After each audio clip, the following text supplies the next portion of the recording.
உங்கள் இதயங்களின் ஓரங்களில் பாரங்களாயிருக்கும் காயங்களுக்கு வார்த்தை ஒத்தடம் கொடுப்பது உங்களதன் அறிவிப்பாளன் KS நாதனின் உணர்வுகள் தொடர்கதை. கற்பனைகள் இல்லாத மனிதனே இல்லை என்று சொல்லலாம். கற்பனைகள்தான் வாழ்க்கையை வண்ணமயமாக்குகின்றன. பல திரைப்படங்களின் வெற்றிக்கும் ரசிகர்களின் கற்பனைதான் ஆதாரமாக இருக்கிறது. கற்பனைகள் மட்டும் இல்லை என்றால் மனித வாழ்க்கை வறண்டு போய்விடும். இப்படி எல்லைகளற்ற இந்த கற்பனைகள் தான் நம்மை மென்மையானவர்களாக, நெருக்கடிகளுக்கு மத்தியிலும் மகிழ்பவர்களாக மாற்றுகின்றது. ஆனால் இதே கற்பனை விபரீதமாக மாறும்போதுதான் சந்தேகமும் சலிப்பும் கோபமும் பயமும் கவலையும் கண்ணீரும் நிறைந்தவர்களாக நம்மை மாற்றிவிடுகின்றது. இல்லாத ஒன்றை இருப்பதாக நினைத்து அதையே சிந்தித்து குழம்பி பயந்து கோபம் கொண்டு எதிர்வினையாற்றத் தொடங்குகின்றோம்.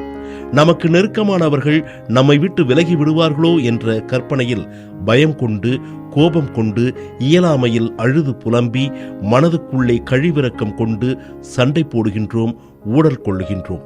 அதே போன்று போட்டியாளர்களின் பலம் என்ன என்பதை தெரியாமல் அவர்களை பற்றி பலவிதமான கற்பனை செய்து நமது இருப்பை தொலைத்து விடுகின்றோம்.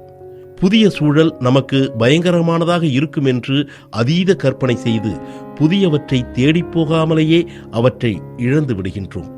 எல்லாவற்றுக்கும் மேலாக விபரீத கற்பனையில் நாம் நமது தன்னம்பிக்கைகளை இழக்கின்றோம். நம் பலத்தை முழுமையாக பயன்படுத்த தயங்கி ஒடுங்கி ஒளிந்து கொள்ளுகின்றோம்.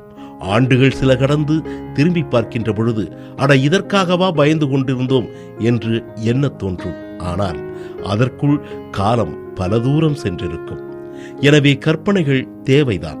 ஆனால் அதே கற்பனைகள் சில விஷயங்களில் எல்லை மீறி திசைகளற்று பயணிக்கின்ற பொழுதுதான் பிரச்சனைகள் ஆரம்பிக்கின்றன.